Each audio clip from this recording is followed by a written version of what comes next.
This is the 10th episode, and here we will use the form component to work on the contact us. First, let's add this title and a subtitle. Let's start by adding a comment, contact. Then add div with ID contact. Let's also use a Bootstrap class for padding top and bottom.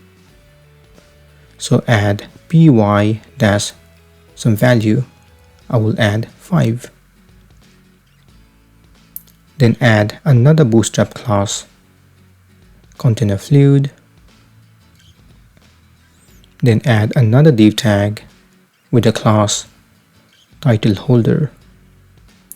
For the title, I will add them in s2 tag, and since we got a blue title, I will add them in a span tag. Then let's write contact us. For the subtitle, I will add them in p tag. I will then copy the subtitle from the website and paste them over here. Once done, check the preview.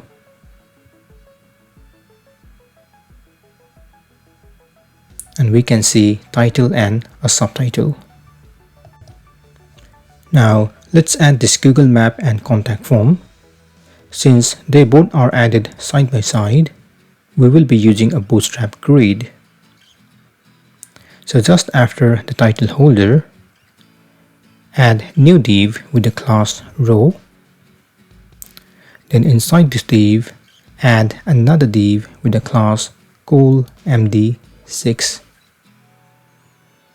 Now over here, we need to add the Google Map.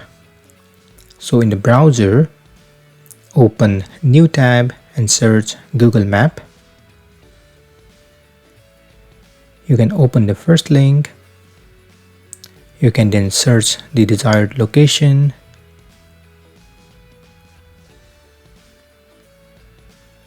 Then click on share, embed a map, and click copy HTML. You can then paste them over here. Now where it says width, I want to make 100%, and in height I want to make 350. Once done, check the preview, and now we can see a Google Map over here. Now let's add this form. It has got 2 columns, so we will be adding Bootstrap grid again. So go back to your VS Code and add a div with a class call md6. And since we got 2 columns in the form, we will be using Bootstrap grid. So add div with a class row, and again add div with a class call 6.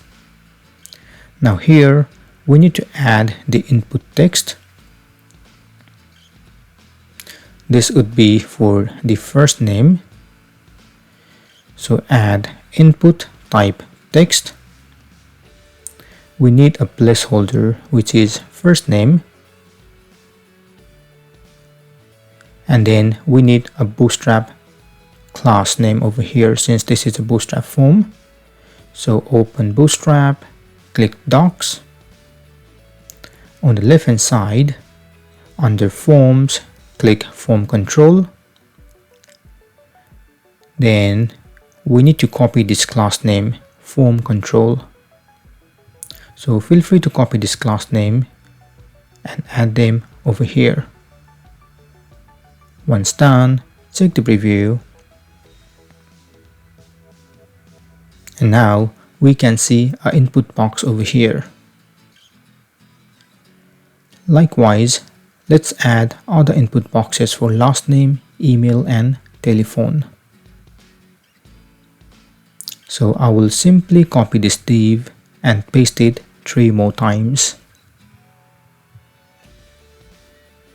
Then I want to update this placeholder from first name to last name. Then we need email So again, I will update into email, and I will also update the type from text to email. Then the final placeholder is telephone, and again I want to update the type from text to tel. Once done, check the preview, and now we can see those 4 input boxes over here. But we are missing space over here. To add the space, we will be using a Bootstrap gutter. So open your VS Code, and where it says the row class name, you can add g-any value. I will add 4. Again, check the preview, and now we can see some nice spacing over here. Now let's add the text area and a submit button. They both are in full width. So instead of col 6, this time we will be using col 12. For the text area, I will simply copy the code from the Bootstrap website. I will then paste them over here. We don't need this ID, so instead I will be using a placeholder message. Then I need one more div with a class col 12. This is for the submit button. So again, go back to Bootstrap, and under components, click buttons. We need a primary button, so I will copy this code and paste them over here. Now let's change the name of button into submit. Once done, check the preview, and now we can see a complete form, just like in the design.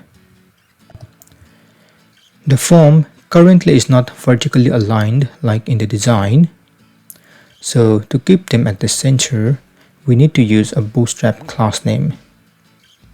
So go back to VS Code, and in the parent row class name, you have to add a class called align items center. Once done, check the preview, and now you can see the form is at the center, but on top it has got more space than at the bottom. So to fix them, I will be using margin bottom in this button. So again, I'll be using a Bootstrap class mb-3.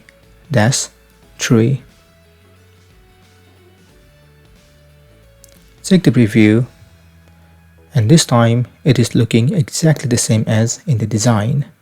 Great. This is the end of this session. In the next session, we'll use the grid and list group component to work on the footer. Feel free to comment below if you have any questions. Also, please don't forget to like, share, and subscribe to my channel to get more videos in the future. Thank you.